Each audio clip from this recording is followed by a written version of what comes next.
Bien, perfecto. Ok, entonces, bueno, primero que nada, muy buenos días a todos y sean bienvenidos a los talleres del día de hoy con los temas 14 y 15. En mi caso voy a comenzar yo por el tema 14, que es citotoxicidad mediada por células. Ok, comenzamos. Ahora, he dividido este taller en tres partes. Una primera parte hablando acerca de citotoxicidad celular, una segunda hablando acerca de fagocitosis y una tercera hablando acerca de pruebas de fagocitosis. Comencemos entonces con la primera parte. Ahora, sabemos que la citotoxicidad celular comprende digamos, un tipo de respuesta inmunitaria contra principalmente amenazas intracelulares, es decir, virus, protozoarios, bacterias intracelulares y por supuesto contra células transformadas. Y claro, como toda respuesta inmunitaria va a comprender las dos ramas del sistema inmune, es decir, la inmunidad adaptativa y la inmunidad innata.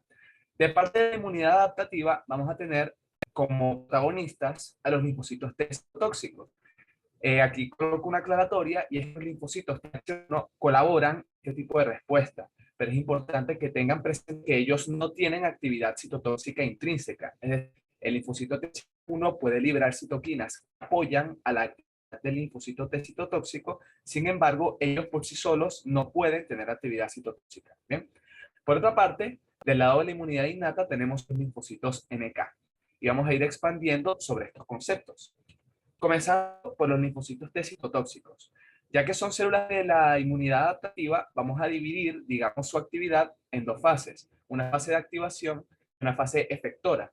En la fase de activación, como bien sabemos, tenemos un linfocito TCD8 positivo virgen, al cual algunas literaturas se refieren como PCTL, es decir, precursor de CTL, y a través de un proceso de presentación antigénica se diferencia a un linfocito T citotóxico activado, que es llamado CTL. ¿Okay?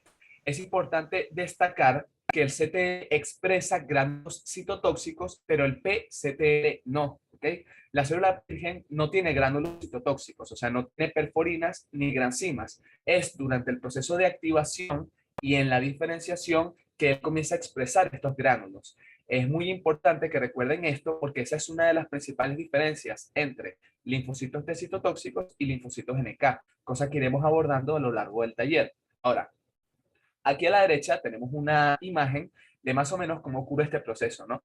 Aquí, en la parte inferior, tenemos cómo el linfocito TCD8 positivo pasa por un proceso de presentación antigénica. En este caso, una célula infectada, ¿ok? Con una molécula de MHC clase 1, le presenta, digamos, el antígeno al linfocito TCD8 y este se activa. Al mismo tiempo, tenemos que los linfocitos TH1, que ya se activaron previamente, liberan citoquinas, entre ellos la más importante, la interleuquina 2, y esta interleuquina 2 interactúa con el linfocito TCD8 positivo que está en proceso de activación para que pueda activarse correctamente, como ya habíamos visto en la clase previa, que era muy importante la señal de las citoquinas para permitir la activación de los linfocitos T, y de esta manera el linfocito TCD8 positivo prolifera y se diferencia hacia una célula efectora que son las CTL. ¿Okay? Ahora, después de esta fase de activación, pasamos a una fase efectora. En la fase efectora, el linfocito T citotóxico va a destruir a la célula blanco por medio de dos mecanismos, ¿okay? Las interacciones celulares directas y las interacciones celulares indirectas, que son mecanismos de citotoxicidad. Vamos a ahondar en esto. Comenzando por las interacciones celulares directas, ¿bien? En la interacción celular directa, lo primero que ocurre es que el CTL, okay, o sea, el linfocito T citotóxico, reconoce de manera específica los péptidos antigénicos expresados en moléculas de MHC clase 1 por medio de su TCR. Es decir, el linfocito T citotóxico se acerca a la célula infectada, la cual expresa MHC clase 1 con péptidos antigénicos, ¿ok? Y los reconoce a través de su TCR, que recuerden que es un receptor específico. Digamos, a raíz de esta primera señal, lo primero que ocurre es que las moléculas de adhesión intercelular del linfocito T citotóxico se vuelven más afines por sus ligandos, ¿ok? Aquí les coloqué un cuadro donde se observa que CD2, ¿ok? Que se expresa en la célula T, se une a LFA3 que se expresa en la célula blanco. Entonces, a raíz de esta primera señal, ¿ok? Que nace de la interacción entre el TCR y el MHC, va a aumentar la afinidad de estas moléculas por sus ligandos. Entonces, el linfocito T citotóxico va a abrazar, por así decirlo, la célula blanca, o sea, se va a aferrar a ella. Esto va a permitir que se den el resto de procesos, ¿ok? lo siguiente que va a ocurrir es que va a aumentar el calcio intracelular. Bien, aquí fíjense en esta imagen, ¿ok? Aquí como de color rosadito está representada el linfocito T citotóxico y de color como amarillo está representado la célula blanca, ¿no? Entonces, el linfocito T citotóxico aumenta su calcio intracelular, lo cual reordena las organelas y hace que las vesículas que contienen las proteínas citotóxicas, que son las perforinas y las granzimas, se acerquen a la membrana plasmática. Se fusionan con ella, ¿okay? A través de exocitosis y se liberan tanto las perforinas como las granzimas. ¿Bien? En presencia de calcio, la perforina va a insertarse en la membrana plasmática de la célula blanco y se va a polimerizar. Es decir, va a formar un poro muy similar al que formaba el complemento por medio del complejo ataque-membrana. ¿Ok? Fíjense aquí en la imagen, estas partículas rosadas, ¿ok? Este cilindro rosado corresponde al poro que forman las perforinas. Bien, sin embargo, este poro no va a matar a la célula por choque osmótico. ¿Okay? Lo que va a hacer es servir como una vía de entrada, o sea, es como una puerta a través de la cual va a ingresar las granzimas. ¿Bien? Las granzimas ingresan entonces hacia la célula blanco y activan una cascada de caspasas. ¿Bien? Las caspasas son unas proteínas, bueno, específicamente son unas enzimas que se encuentran en forma de zimógenos dentro de la célula blanco y se activan cuando son escindidas, se convierten en caspasas activas y estas caspasas activan una ruta de señalización intracelular que lleva a la apoptosis de la célula blanco. La tengo aquí. Ok, ya va. Disculpe. Activan la apoptosis de la célula blanco. De esta manera, la célula blanco acaba muriendo a través de este mecanismo. ¿Okay? Si quieren saber más a detalle qué es lo que ocurre realmente, es que las caspasas activan a unas enzimas que se encuentran en el núcleo llamadas endonucleasas. Las endonucleasas entonces cortan el ADN y la fragmentación del ADN es una señal que implica la muerte autorregulada de la célula blanca. ¿Okay? Entonces, esto es con respecto a las interacciones celulares directas. Pasamos a las interacciones celulares indirectas. Estas están mediadas por un receptor que se encuentra en la superficie de la célula blanco, llamado FAS, ¿bien? O CD95. Aunque es importante que recuerden que el FAS también se expresa en los linfocitos T. Esto lo vimos en la clase de regulación. Los linfocitos T también expresan FAS. ¿Okay? Pero aquí, desde el punto de vista de citotoxicidad celular, vamos a tomar solamente en cuenta el FAS que se expresa en la célula blanco. ¿Bien? Entonces, la célula blanco expresa FAS y el linfocito T citotóxico expresa FAS ligando o ligando de FAS. ¿Bien? En el momento en el cual FAS ligando interactúa con FAS, este receptor se trimeriza, ¿bien? Y al trimerizarse, sus dominios de muerte intracelulares, denominados dominios de muerte asociados a FAT, reclutan a unas proteínas adaptadoras, ¿ok? Que sería como este pequeño cilindro, ¿ok? Esta es la proteína adaptadora. Esa proteína adaptadora activa a la procaspasa 8, ¿bien? Que se convierte en caspasa 8. Y entonces, de nuevo, se activa una cascada de caspasas, ¿ok? Intracelulares que llevan a la apoptosis, ¿ok? Ocurre exactamente el mismo mecanismo que ocurría en las interacciones celulares directas. Lo único que cambia es el origen. Bien, aquí coloco como acotación que es posible obtener este mismo resultado por medio de la interacción del factor de necrosis tumoral con su receptor TNFR1, como podemos ver aquí, que es uno de los mecanismos a través de los cuales nuestro organismo elimina las células tumorales. Bien, las células tumorales pueden ser eliminadas al administrar factor de necrosis tumoral que se une a estos receptores y provoca la muerte de las células tumorales. De hecho, por eso se llama factor de necrosis tumoral, porque provoca necrosis hemorrágica en tumores. ¿Bien? Entonces, yo vengo a hacerles una pregunta con base en todo lo expuesto. Ahora, ambas rutas producen apoptosis. Por lo tanto, ¿dónde radica la diferencia? O sea, ¿cuál es la diferencia entre las interacciones celulares directas e indirectas?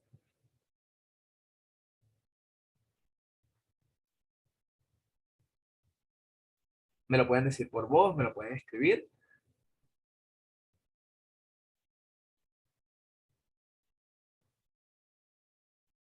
El reconocimiento, está bien, exactamente, muy bien. En el caso de las interacciones celulares directas, digamos, ocurre el reconocimiento. O sea, sí, ciertamente el reconocimiento es una diferencia, o sea, en las interacciones celulares directas ocurre el reconocimiento y en consecuencia la liberación de perforinas y granzimas, ¿ok? Mientras que por el lado de las interacciones celulares indirectas, lo que ocurre es la interacción entre Fas ligando con Fas, lo cual provoca toda la cascada de señalización intracelular. ¿Ok? O sea, el origen que desencadena ambos mecanismos es la diferencia. Porque al final la vía efectora, o sea, al final va a ser el mismo. Lo que cambia es cómo comienza. Entonces, aquí les dejo un pequeño cuadro acerca de los tipos de muerte celular. Los dividimos en apoptosis y necrosis. No me voy a extender mucho en esto. Lo único importante es distinguir a grandes rasgos que la apoptosis es un proceso de muerte autorregulado y dentro de lo que cabe natural. ¿Okay? O sea, todas las células están preparadas para la apoptosis. Por lo tanto, no produce inflamación, no produce daño a las organelas, es decir, se mantiene en gran parte la integridad de la célula. Lo que ocurre es que la célula muere y comienza a fragmentarse, ¿ok? Por ende se producen cuerpos apoptóticos. O sea, la apoptosis es una muerte natural, es como morirse de vejez, por así decirlo, es un tipo de muerte natural. Mientras que la necrosis es un mecanismo, bueno, es un tipo de muerte celular más bien traumático, ¿ok? O sea, implica daño al plasma-lema, la liberación de citoquinas proinflamatorias y generalmente está asociado a enfermedades o a daño tisular debido a heridas, entre otras cosas, ¿ok? Es importante que separen estos dos conceptos. Entonces, ya habiendo culminado con los aspectos de la inmunidad adaptativa, pasamos a la inmunidad innata con nuestros protagonistas, que son los linfocitos NK. Los linfocitos NK son células de la inmunidad innata que los defienden contra amenazas intracelulares, poseen receptores activadores e inhibidores. Esto es muy importante, ya que ellos van a determinar la actividad citotóxica de estas células. Son citotóxicos de manera constitutiva, y esto lo resalto en rojo, porque acuérdense que cuando estamos hablando de los CTL, decíamos que ellos comenzaban a expresar gránulos citotóxicos después de que se activaban. En cambio, los linfocitos NK siempre tienen gránulos citotóxicos, o sea, desde el momento en el cual ellos se forman y maduran en la médula ósea, ellos ya tienen gránulos citotóxicos. Esta es una gran diferencia, lo cual nos da quizá un indicativo de que estas células tienen que responder rápidamente. O sea, como los linfocitos NK son parte de la inmunidad innata, ellos tienen que estar ya preparados para responder a las amenazas. Entonces, claro, tienen que expresar sus glánulos de manera constitutiva, a diferencia de los linfocitos T citotóxicos, que como ellos, digamos, se toman más postín, se toman un relajo quizá al momento de activarse, entonces ellos al principio no tienen gránulos citotóxicos, pero después de que se activan, sí los poseen. Entonces, pueden destruir a la célula blanco a través de citotoxicidad celular dependiente de anticuerpos, ya que expresan CD16, que es un receptor para la inmunoglobulina G, ¿ok? Entonces, esta es otra gran diferencia con los linfocitos T citotóxicos, los cuales no expresan CD16, ¿ok? Tengan eso presente. Tengan presente estas dos diferencias. La primera es que los linfocitos NK son citotóxicos de manera constitutiva y los linfocitos T citotóxicos no. Lo segundo es que los linfocitos NK expresan CD16 y los linfocitos T citotóxicos no. Aquí en la imagen de la derecha les represento un poco el proceso de respuesta hacia una infección viral, ¿ok? Aquí en el fondo tenemos una campana que representa la carga viral, ¿ok? Vemos que en un principio, cuando nos infectamos, tenemos una gran producción de interferones del tipo 1, es decir, interferón alfa liberado por los macrófagos e interferón beta liberado por los fibroblastos. Esto, digamos, corresponde a la primera etapa de la respuesta antiviral. Recuerden que los interferones aumentan la expresión de moléculas de MHC clase 1, lo cual facilita el reconocimiento de las células infectadas y además de ello activa a las células NK. Por lo tanto, esta va a ser, digamos, la primera respuesta que vamos a tener a la infección viral, ¿ok? Al poco tiempo vamos a ver que aumenta de manera bastante notable el número de células NK. Por supuesto, debido a que ellos son los mediadores de la inmunidad innata que van a combatir a la infección viral. Fíjense que en el momento en el cual aumenta el número de linfocitos NK, se aplana la proliferación del virus, ¿ok? Fíjense que el virus estaba reproduciéndose de manera muy rápida, ¿ok? Vemos que aquí es muy pronunciado el gráfico. Sin embargo, cuando llegamos a este punto donde los linfocitos NK están en su número máximo, se aplana la curva, ¿ok? O sea, se hace como una especie de meseta, no tanto, pero se aplana. Y después de ello, cuando llegan los linfocitos T citotóxicos, comienza a disminuir la carga viral. Entonces esto nos da una idea de que los linfocitos NK más bien cumplen una función de contención de la infección viral, o sea, ellos contienen al virus para que no se reproduzca mientras llegan los linfocitos T citotóxicos. Y cuando llegan los linfocitos T citotóxicos, entonces comienza a disminuir la carga viral. ¿Okay? Entonces, sobre la actividad citotóxica de las células NK, tenemos, digamos, tres mecanismos a través de los cuales estas células actúan. El primero de ellos, y probablemente el mejor caracterizado, es el balance de señales. El segundo, el Fas ligando, que es idéntico a lo que habíamos explorado ya en la CTL. Y de tercero tenemos la citotoxicidad celular dependiente de anticuerpos. Bien, comenzando por el balance de señales, en este caso tenemos al linfocito NK, que es representado de gris, y a la célula blanco. En este caso es una célula normal, bien, es una célula que no se encuentra ni infectada ni transformada. Ahora, los linfocitos NK expresan dos tipos de receptores. Por una parte, sus receptores activadores, que sería este receptor naranja, y sus receptores inhibidores, que sería este receptor como color mostaza. Bien. Los receptores activadores se unen a proteínas que se expresan principalmente en células infectadas. Bien, no se encuentran muy bien caracterizadas estas proteínas, o sea, no se sabe exactamente cuáles son los ligandos específicos de estos receptores activadores, pero se sabe que estas proteínas se expresan en mayor proporción en células infectadas y en células tumorales. Entonces, cuando el receptor activador interactúa con sus ligandos, envía señales intracelulares que suscitan o incitan al linfocito NK a que libere sus gránulos citotóxicos, o sea, le dicen mátalo, mata a la célula blanco. Por otra parte, el receptor inhibidor se une a la molécula de MHC clase 1 expresada en la célula blanco y al hacerlo envía una señal intracelular que le dice al linfocito NK no lo mates. Bien, entonces en condiciones normales, ok, si la célula blanco no está infectada, las señales inhibidoras van a superar a las señales activadoras y el linfocito NK no va a atacar, ¿ok? Que es lo que vemos representado en esta imagen. O sea, tenemos una señal activadora y una señal inhibidora. La señal inhibidora cancela la señal activadora y en consecuencia el linfocito NK no ataca. La célula permanece viva, ¿ok? Ahora, ¿qué ocurre en el caso de una célula infectada? Fíjense, las células infectadas y las células tumorales expresan una menor cantidad de MHC clase 1 como mecanismo de evasión. ¿Okay? O sea, ellas para evadir la respuesta inmunitaria, principalmente la de los linfocitos T citotóxicos, expresan menores cantidades de MHC clase 1. El linfocito NK es capaz de censar esto. ¿Por qué? Porque sus receptores inhibidores no reconocen a la molécula de MHC clase 1, por lo tanto no envían señales inhibidoras. Si no envían señales inhibidoras, van a predominar las señales activadoras. Y las señales activadoras le dicen, mátalo. Entonces el linfocito NK libera sus gránulos citotóxicos que van a acabar por matar a la célula blanco a través del mismo mecanismo que vimos en los CTL, es decir, las perforinas y las granzimas. ¿Bien? Entonces, esto corresponde al balance de señales. Muy importante que recuerden que el linfocito NK no tiene receptores específicos, es decir, no tiene TCR, puesto que forma parte de la inmunidad innata y que su actividad citotóxica depende del balance de señales entre receptores activadores y receptores inhibidores. Nunca se olviden de eso. Con respecto al fast ligando, esto ya lo explicamos en la CTL, así que no vamos a ahondar en esto. Y por último tenemos la citotoxicidad celular dependiente de anticuerpos. En este caso, fíjense en la imagen, ¿ok?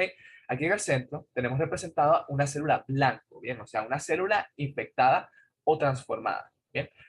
Para esta célula infectada o transformada expresa antígenos virales o antígenos tumorales, ¿verdad? En su superficie tiene antígenos virales y antígenos tumorales. Entonces, para estos antígenos se producen anticuerpos, ¿bien? Y esos anticuerpos se unen a los antígenos. Fíjense aquí, estos anticuerpos a través de su porción FAB se están uniendo a los antígenos que están representados como de triángulos verdes, ¿ok?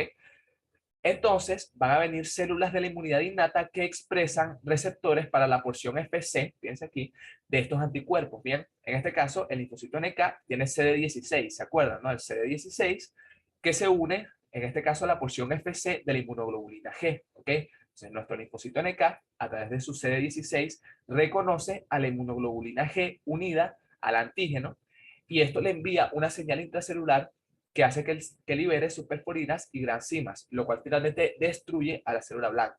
Bien, entonces básicamente este es un mecanismo de citotoxicidad mediado por anticuerpos. O sea, los anticuerpos se unen al antígeno, el linfocito NK reconoce al complejo antígeno-anticuerpo a través de su CD16, y en consecuencia libera perforinas y granzimas que destruyen a la célula blanca.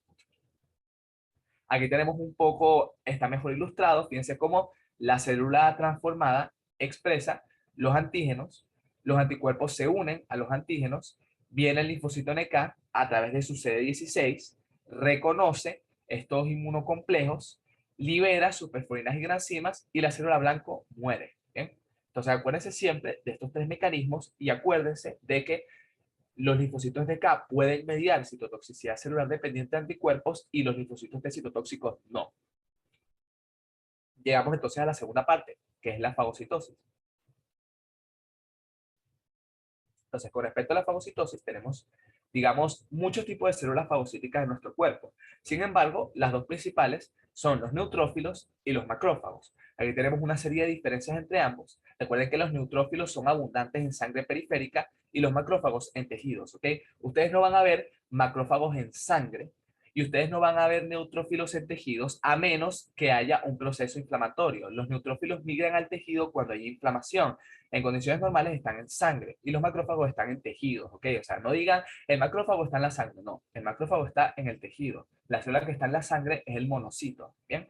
Ahora, los neutrófilos tienen una vida media más bien corta, viven horas, mientras que los macrófagos tienen una vida media prolongada. Esta es la razón por la cual en una inflamación, durante las primeras 12 a 24 horas de la inflamación, el caldo inflamatorio es rico en neutrófilos, pero conforme pasamos a las 48 y 72 horas, comienzan a predominar los macrófagos, como podemos ver, por ejemplo, en las reacciones de hipersensibilidad tipo 4, donde en un principio hay neutrófilos, pero con el tiempo los macrófagos se convierten en la estrella de la respuesta inflamatoria, ¿bien? En el caso de los neutrófilos responden principalmente a bacterias y los macrófagos tienen un espectro de actividad más amplio. ¿Bien? Bueno, y esto para recordarles que los monocitos se diferencian en macrófagos cuando llegan al tejido, ¿ok? Y los macrófagos son más complejos que los monocitos a nivel estructural, o sea, tienen mayor capacidad fagocítica, tienen mayor cantidad de mediadores para destruir los microorganismos en los que ingieren, etc. Entonces, la fagocitosis está compuesta por 5 fases, ¿bien? Ahora, vamos a ir explicando cada una de estas fases por separado, comenzando primero por la movilidad. La movilidad es básicamente lo que ya habíamos explorado la semana pasada en inflamación, que corresponde a la extravasación leucocitaria, ¿no? O sea, los leucocitos viajan a través de la sangre, reconocen ligandos en el endotelio que hacen que se adhieran firmemente, luego pasan a través de las hendiduras intercelulares y una vez llegan al tejido, migran hacia el sitio donde se encuentra el microorganismo gracias al gradiente de quimiosinas. No voy a profundizar mucho en esto porque lo vimos la semana pasada. Pasamos entonces al reconocimiento y adhesión. Esto corresponde simple y llanamente a un proceso de reconocimiento normal, ¿ok? O sea, en este caso, la célula fagocítica, macrófago o neutrófilo expresa PRRs, receptores del complemento y receptores de FC que reconocen a los PAMs, ¿ok? En el caso de los PRR, a las opsoninas, en el caso de los receptores del complemento, y a los anticuerpos en el caso de los receptores de FC. ¿Ok? Fíjense, vamos a hacer aquí un pequeño dibujo ilustrativo. Imagínense, aquí tenemos representado un macrófago, ¿ok? Que tiene un receptor de lipopolisacárido, que es un PRR, receptores de manosa, receptores de scavenger y receptores de glucanos. Todos estos son PRR, ¿ok? Y bueno, por supuesto va a tener receptores para el complemento y receptores para FC que no están representados en esta imagen. Pero bueno, ustedes se lo imaginan, ¿no? Entonces viene un microorganismo, imagínense que es este círculo que estoy dibujando, y en su superficie expresa, pues, se le encuentra unida a una IgG, ¿ok? O sea, una IgG está unida a este microorganismo patógeno. C3b, que es una opsonina, está unida a este microorganismo patógeno y expresa un PAMP, ¿no? Porque es un microorganismo y por supuesto todos los microorganismos expresan PAMPs, ¿bien? Entonces, nuestro macrófago o neutrófilo reconoce a estos tres elementos. En el caso de la IgG, lo reconoce a través de su receptor para FC, la C3b lo reconoce a través de su receptor para el complemento y el PAMP lo reconoce a través de su PC, de su PRR. ¿Okay? En cualquiera de estos tres, digamos, en cualquiera de estos tres casos, lo que va a ocurrir es que la célula fagocítica se va a activar, o sea, va a recibir una señal de peligro y eso va a hacer que fagocite a el microorganismo patógeno. ¿Bien? ¿Qué es lo que vamos a ver ahora? Lo que va a ocurrir después del reconocimiento va a ser la ingestión. En este caso, como podemos ver en la imagen, la célula fagocítica emite prolongaciones de membrana conocidas como pseudópodos que engloban al microorganismo y lo engullen. Pasamos entonces a la desgranulación, ¿ok? Tras engullirlo, se forma un fagosoma, ¿ok? Fíjense, esto es un fagosoma. Es básicamente una vesícula en cuyo interior se encuentra un elemento que fue fagocitado. Ahora, en la desgranulación, el fagosoma se fusiona con los lisosomas, ¿ok? Recuerden que los lisosomas, además de tener un pH ácido, tienen enzimas hidrolíticas que comienzan entonces a destruir, ¿ok? Matan al microorganismo que fue ingerido, ¿ok? Y esto nos lleva a la última fase, que es la muerte intracelular, ¿ok? O sea, después de que ocurre la desgranulación, ocurre la muerte del microorganismo patógeno. Y puede ocurrir a través de dos mecanismos. Tenemos mecanismos oxidativos y mecanismos no oxidativos. Vamos a ahondar en cada uno de ellos, y es muy importante, por eso le coloqué una estrella, que se tatúen los mecanismos oxidativos, ¿ok? Ahora, en los mecanismos oxidativos ocurre lo siguiente. Lo primero es que en el momento en el cual la célula fagocítica reconoce al microorganismo patógeno, ocurre algo conocido como el estallido respiratorio. Bien, esta célula comienza a consumir elevadas cantidades de oxígeno. ¿Por qué? Porque ese oxígeno lo va a convertir en especies reactivas del oxígeno. Fíjense acá. Aquí, no sé si se vea bien, creo que sí. Fíjense cómo el oxígeno ingerido pasa a través de una enzima que es la oxidasa fagosómica de NADPH y se convierte en anión superóxido. ¿Ok? El anión superóxido puede convertirse en peróxido de hidrógeno o en hipoclorito, bien, o puede fusionarse con óxido nítrico para convertirse en peróxido de nitrito. En cualquiera de estos casos, lo importante es que ustedes tengan en cuenta que se forma anión superóxido, que es una especie reactiva del oxígeno, y que por otra parte también se pueden formar especies reactivas de nitrógeno. Eso es realmente lo importante, ¿ok?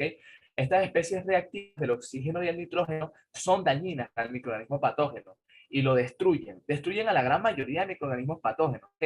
Sin embargo, existen algunas que son resistentes a ellas, como por ejemplo el Staphylococcus aureus y Candida albicans. Por ejemplo, Staphylococcus aureus tiene peroxidasa, ¿ok? Lo cual le permite sobrevivir en gran parte al efecto de estas especies reactivas del oxígeno. ¿Bien?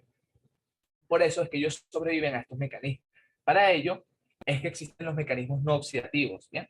Los mecanismos no oxidativos simple y llanamente comprenden la liberación de enzimas hidrolíticas y de sustancias antimicrobianas que terminan por destruir al microorganismo patógeno. ¿Okay? Aquí tienen, digamos, una clasificación de cada una de ellas. No vamos a ahondar demasiado.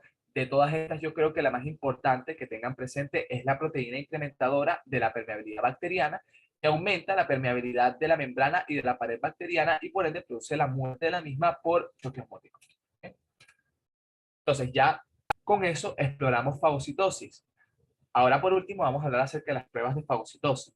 Ahora, tenemos una gran cantidad de pruebas, cada una de ellas tratando de evaluar todas las fases que vimos en la fagocitosis. Ven, o sea, cada una de las fases que vimos en la fagocitosis tiene una prueba que permite evaluarla. Tenemos pruebas de movilidad, pruebas de ingestión, pruebas de desgranulación y pruebas de muerte intracelular. De todas estas, resalto en rojo la prueba NBT, debido a que es probablemente una de las más difundidas y que sirve para el diagnóstico de enfermedades como la enfermedad granulomatosa crónica. ¿Bien? Vamos entonces a ahondar rápidamente en cada una de ellas, comenzando por las pruebas de movilidad. Ahora, en las pruebas de movilidad, primero la cámara de Boyden, tenemos un dispositivo homónimo, o sea, la cámara de Boyden, que está dividido en dos compartimientos, una cámara superior y una cámara inferior, separadas por un filtro. Es importante destacar que este filtro es poroso, bien, o sea, tiene pequeños poros que permiten el paso de células. En la cámara superior, nosotros colocamos una muestra que contiene polimorfos nucleares del paciente, ¿bien? Y en la cámara inferior podemos colocar quimiosinas, por ejemplo, interleuquina 8, ¿verdad? Que es la principal quimiosina que atrae la migración de neutrófilos. Ahora, esperamos un tiempo prudencial y después nosotros medimos la concentración de polimorfonucleares en la cámara inferior. Si hay una gran cantidad de polimorfonucleares en la cámara inferior, eso significa que ellos migraron desde la cámara superior a la cámara inferior, lo cual entonces nos da un indicativo de que efectivamente la movilidad de esos polimorfonucleares está bien. Pero sí, pero imagínense el caso en el cual en la cámara inferior yo no encuentre neutrófilos a pesar de que yo coloqué quimiosinas. Eso a mí me da un indicativo de que el paciente tiene alguna anormalidad en la movilidad, porque no migraron desde la cámara superior a la cámara inferior, ¿me explico? Por ejemplo, si lo ligamos con inmunopatología, podría ser algo que ocurriría en el síndrome de Wiskott-Aldrich, que si se acuerdan, es una, digamos, es producido por la ausencia de la proteína WASP, que permite la polimerización de los filamentos de actina. Entonces, si no hay polimerización de los filamentos de actina, va a verse afectada la movilidad de las células. Entonces, los pacientes que sufren de este síndrome quizá podrían ver alterada la movilidad de sus células y eso explicaría por qué no migraron a la cámara inferior. ¿Ven cómo pueden migrar? ¿Ven cómo pueden ustedes relacionar cada una de estas pruebas con las inmunopatologías y cómo diagnosticarlas? Creo que esa es la mejor forma de aprenderse estas pruebas. O sea, vean la utilidad, para qué sirven, qué enfermedades puedo diagnosticar con ello, etcétera. Pasamos entonces a las pruebas de quimiotaxis. En estas tomamos una placa de Petri en la cual tenemos tres poros, ¿no? En un poro colocamos polímeros nucleares, ¿ok? En otro colocamos sustancias quimiotácticas y en el otro colocamos sustancias no quimiotácticas, ¿bien? Por supuesto, lo normal debería ser que los polimorfonucleares migren hacia donde se encuentra la sustancia quimiotáctica, ¿verdad? Que es lo que vemos en esta imagen. Pero imagínense el caso en el cual no migren, o que migren aleatoriamente, o que migren hacia donde no está la sustancia no quimiotáctica. Esto nos da una idea. Uy.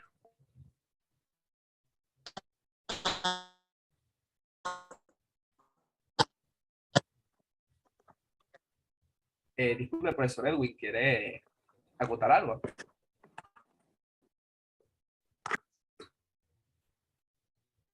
Ok. Bueno, imagínense. Ok, perfecto, profesor, gracias. Imagínense el caso en el cual los polimorfonucleares no migren hacia la sustancia quimiotáctica, sino que migren hacia la no quimiotáctica. Esto nos da una idea de que no funciona adecuadamente la quimiotaxis. Podría ser, por ejemplo, que sus receptores de quimiosinas están defectuosos. Solamente como un ejemplo, ¿ok? Con ello pasamos a las pruebas de desgranulación. En el caso de las pruebas de desgranulación tenemos una sola, que es la prueba de fagocitosis frustrada. ¿Okay? En este caso, se toma igualmente una placa de Petri a la cual se fijan inmunocomplejos, ¿ok? O sea, antígenos unidos a anticuerpos. ¿Bien? Es importante acotar que ellos están fijos, ¿bien? Están soldados a la placa de Petri. Entonces viene colocamos una muestra de polimorfonucleares, ¿verdad? El polimorfonuclear reconoce estos inmunocomplejos y trata de fagocitarlos. Sin embargo, no puede hacerlos porque ellos están fijos a la placa. Entonces, la respuesta, o sea, como no puede fagocitarlos, él dice, bueno, entonces voy a liberar mis gránulos. Y efectivamente, libera sus enzimas lisosómicas. Fíjense que esto es un mecanismo muy similar a lo que ocurre en la hipersensibilidad tipo 3, donde debido a que el polimorfonuclear, o sea, el neutrófilo, no podía fagocitar el inmunocomplejo, él liberaba sus enzimas hidrolíticas que provocaban daño al tejido. Aquí ocurre básicamente lo mismo. Es como si estuviéramos simulando una especie de hipersensibilidad tipo 3, ¿no? Se liberan las enzimas lisosómicas, ¿bien? Entre ellas la más destacable es la fosfatasa alcalina, ¿ok?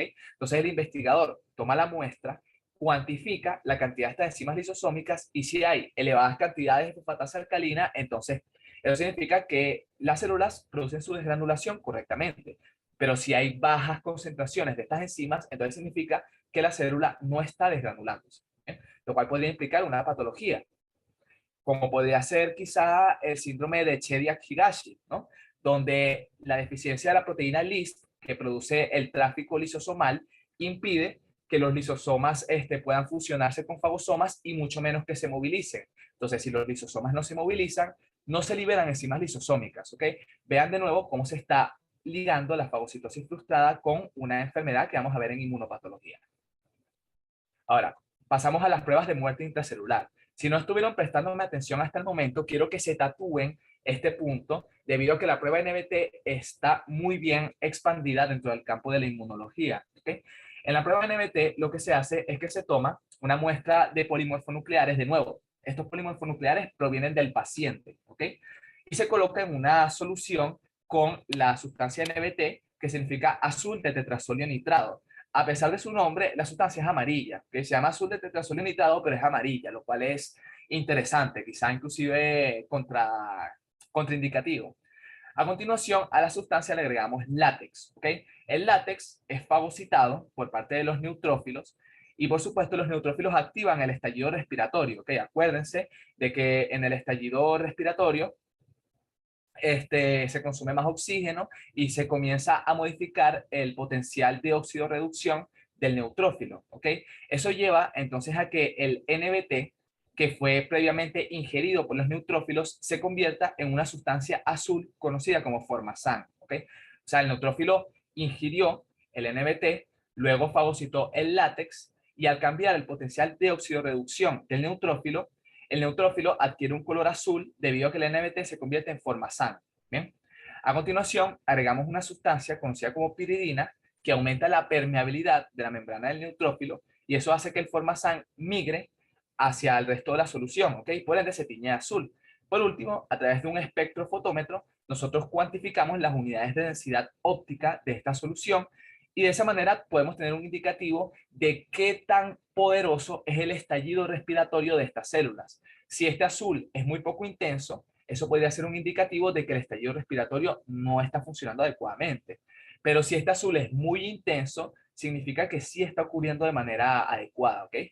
Digamos en un paciente que tiene un azul poco intenso o que directamente no se produce el color azul, nosotros podríamos pensar en la enfermedad granulomatosa crónica, que afecta precisamente a la producción de especies reactivas del oxígeno. ¿Okay? Y bueno, por último, tenemos el análisis microbicidad de neutrófilos, que es una prueba muy sensible y específica, pero también bastante difícil de realizar y costosa. En esta prueba, lo que se hace es que se toma una muestra de neutrófilos del paciente y se cultiva en suero humano junto con cepas de Staphylococcus aureus. ¿Okay? Se espera 30 minutos a que se incube esta muestra y a continuación se agrega gentamicina, que es un antibiótico. ¿Okay? La gentamicina destruye a las bacterias que se encuentran en el medio extracelular. Sin embargo, las bacterias que fueron fagocitadas por estos neutrófilos no van a morir, ¿ok? Porque la gentamicina no puede atravesar la membrana del neutrófilo. O sea, las que fueron fagocitadas sobreviven dentro del neutrófilo. Y por supuesto, el neutrófilo va a comenzar a destruir a esas bacterias que fagocitó, ¿ok? Nosotros esperamos un tiempo prudencial, después destruimos los neutrófilos y vamos a cuantificar el número de bacterias viables, ¿ok? O sea, nosotros esperamos un tiempo prudencial después de que agregamos el antibiótico y destruimos a los neutrófilos. Entonces, al destruir a los neutrófilos, se va a liberar una cierta cantidad de bacterias que estaban a medio digerir, por así decirlo, ¿ok? Comenzamos a cuantificar cuántas bacterias viables quedaron después de haber realizado toda la prueba y vamos a construir la siguiente gráfica.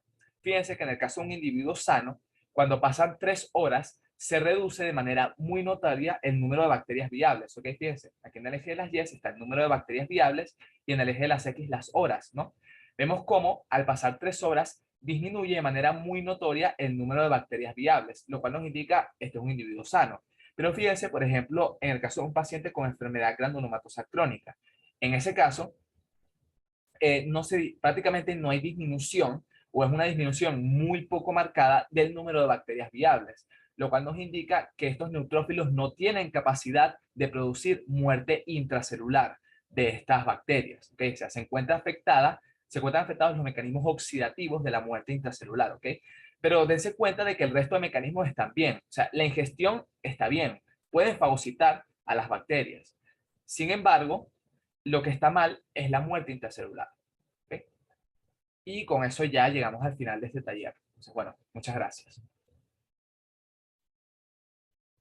Si tienen alguna duda o algo, me la pueden presentar en este momento.